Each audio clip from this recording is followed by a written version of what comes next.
नमस्कार दोस्तों, मैं Kuldeep Singh Surya short take channel में आपका स्वागत है। जैसा कि कल हमारी हिंदी वर्णमाला की दूसरी क्लास थी और आज हमारी हिंदी वर्णमाला की तीसरी क्लास है। और जो हिंदी वर्णमाला का हमने सेकंड क्लास में जो भी कुछ पढ़ा था और उसमें जो भी कुछ टॉपिक बचे थे उनको आज आपके सामने लेकर आए हैं। वो कुछ इस प्रकार हैं। आज हम शुरुआत करते हैं कि व्यंजनों का वर्गीकरण।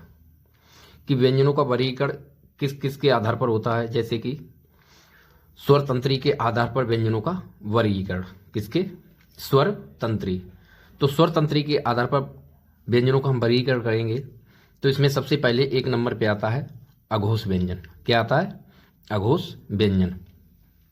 तो इसकी परिभाषा देखिए कि अघोष व्यंजन किसे कहते हैं। कि जब स्वर तंत्रियां खुली हों, वायु बिना अवरोध के बाहर निकले।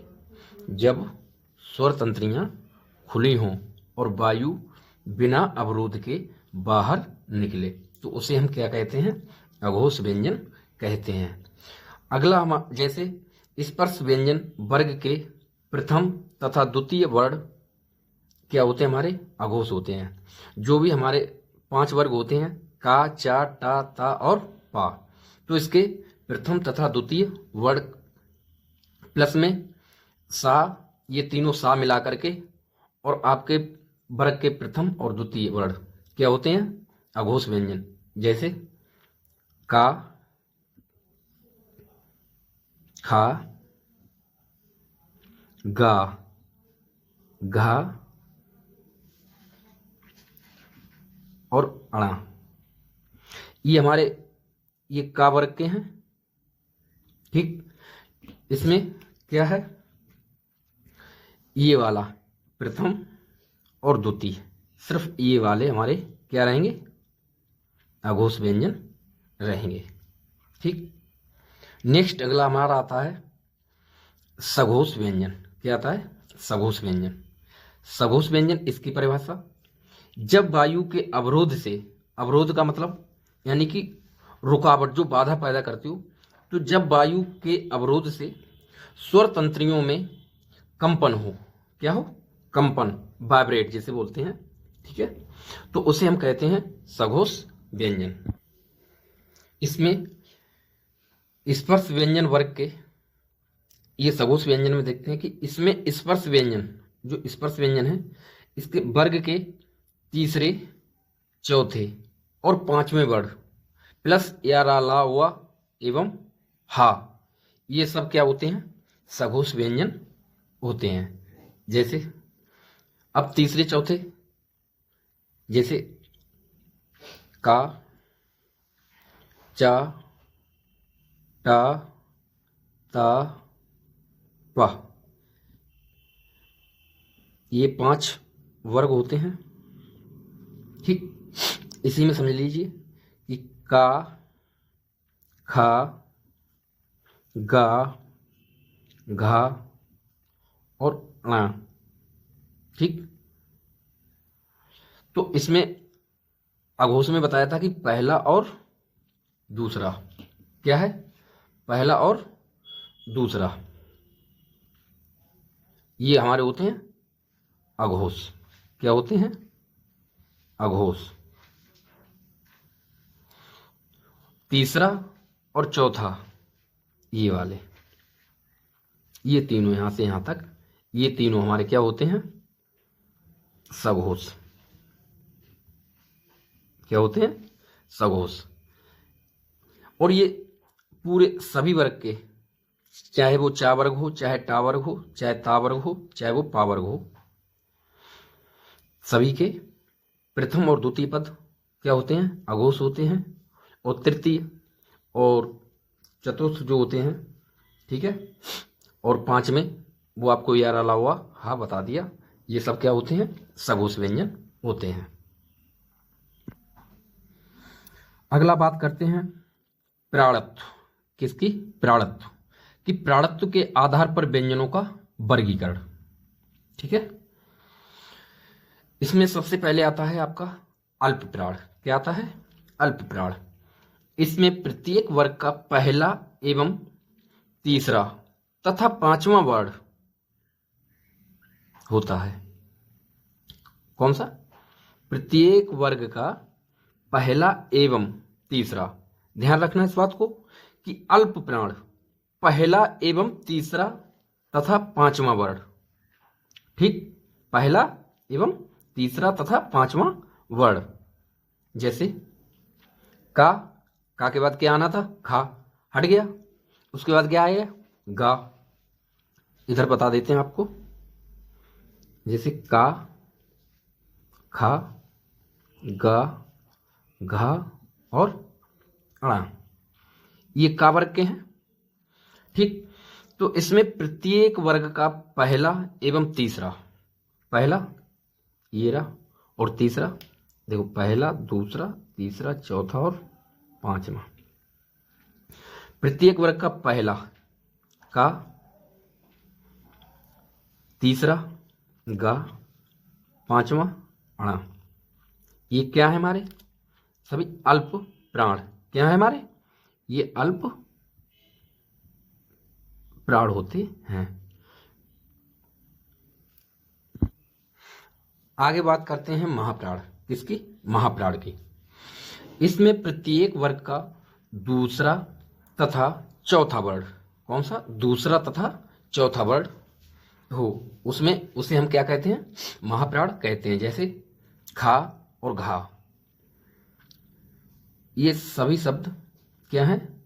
दूसरे वर्ग के और चौथे वर्ग के होते हैं। इधर छा और झा, इधर टा, ठा और ढा, था और धा, ये सब क्या है? हमारे महाप्राण हैं, क्योंकि इसके प्रत्येक वर्ग का दूसरा और चौथा वर्ण इसमें लिखा हुआ है।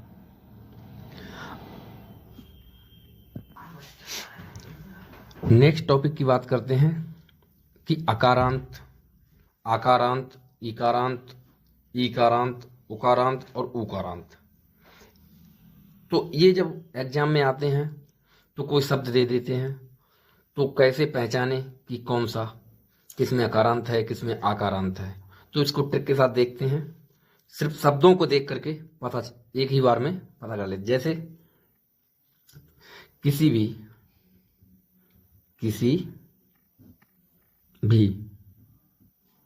शब्द के अंत में, किसी भी शब्द के अंत में क्या आ जाए?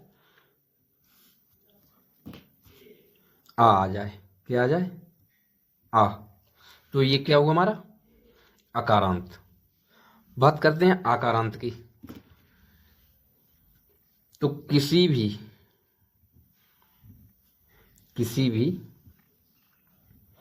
शब्द के अंत में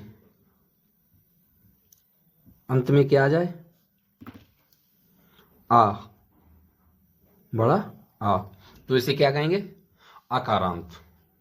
बात करते हैं इकारांत की। किसकी? इकारांत की। तो किसी भी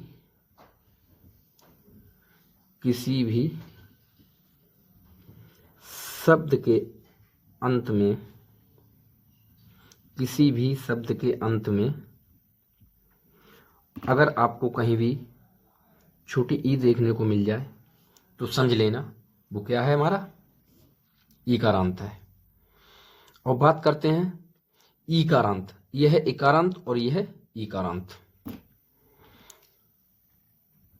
किसी भी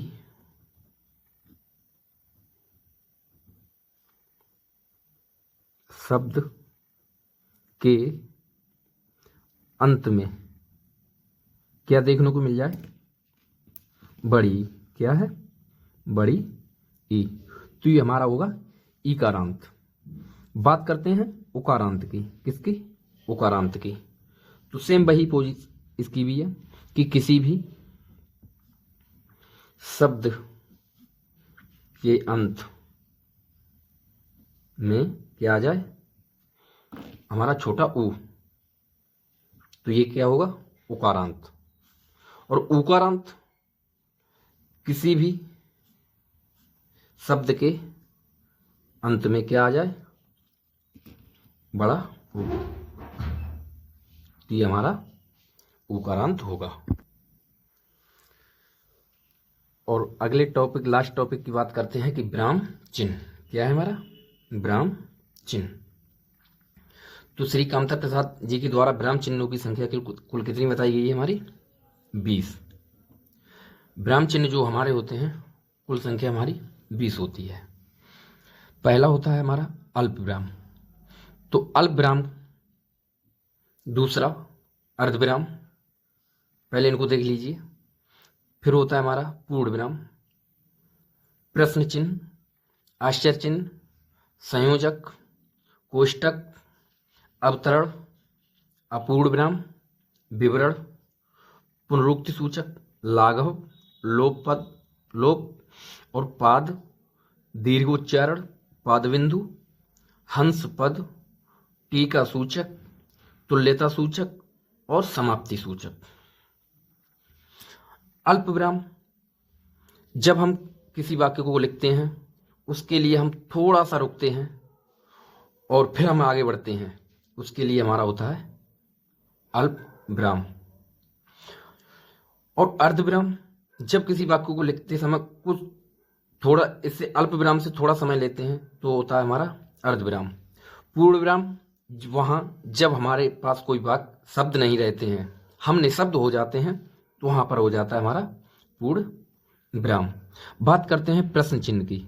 जब हम किसी से प्रश्न करते हैं तो वहाँ पर इस तरीके का चिन्ह आता है, जैसे तुम कहाँ जा रहे हो, कहाँ, ये तो कहाँ मत, तो वहाँ पर कौन सा आएगा, इस चिन्ह का प्रयोग होगा।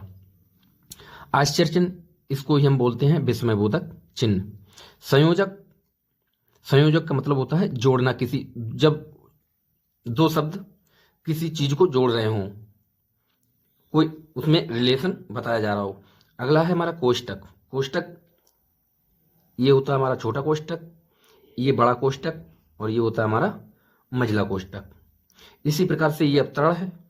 उद्धरण का चिन्ह इस प्रकार से कुछ होता है, पॉइंट लगा के। विवरण का, आगे पुनरुक्ति का ये होता है। लाघव का जीरो टाइप में होता है। और लोप, जब हम कुछ लिखते समय कहीं भटक जाते हैं, बीच बीच में भूल जाते हैं, जैसे किसी टीचर ने लिखवाया और हम उसमें से कुछ लाइनें हमारे समझ में, कुछ शब्द समझ में नहीं आए तो हमारी लाइन छूट जाती, तो उसमें डॉट डॉट डॉट रह जाता है। पाद चिन्ह और दीर्घ उच्चारण, बात करते हैं मोस्ट इंपोर्टेंट दीर्घ उच्चारण की, कि दीर्घ उच्चारण, पिछली वीडियो में हमने आपको बताया था कि दीर्घ उच्चारण, जैसे ओम, कोई पंडित जी आते हैं तो कोई हवन वगैरह करते हैं तो उसमें वो ओम नाम का उच्चारण करते हैं, तो वहां पर इस चिन्ह का यूज होता है। पाद चिन्ह या पाद बिंदु, हंस पद जो मोस्ट इंपोर्टेंट है आपका, एक ये है और एक ये पाद बिंदु, जब कहीं त्रुटि हो जाती है तो उसमें इस तरीके का चिन्ह लगा देते हैं। टीका सूचक, तुल्यता, जब कहीं दो शब्दों के बीच में बराबरी की जा रही हो या दो वाक्य हैं उनके बीच में समानता दिखाई जा रही हो, तो वहां पर कुछ इस प्रकार का चिन्ह लगाते हैं। समाप्ति सूचक कुछ इस प्रकार से लगाते हैं। तो दोस्तों, यदि आज का वीडियो पसंद आया हो तो वीडियो को लाइक, शेयर एंड चैनल को सब्सक्राइब करना ना भूलें। यदि इस टॉपिक से संबंधित कोई समस्या हो तो कमेंट बॉक्स में ज़रूर बताएं। आज का बस इतना ही, मिलते हैं नेक्स्ट वीडियो में। तब तक के लिए जय हिंद, जय भारत, जय हिंद।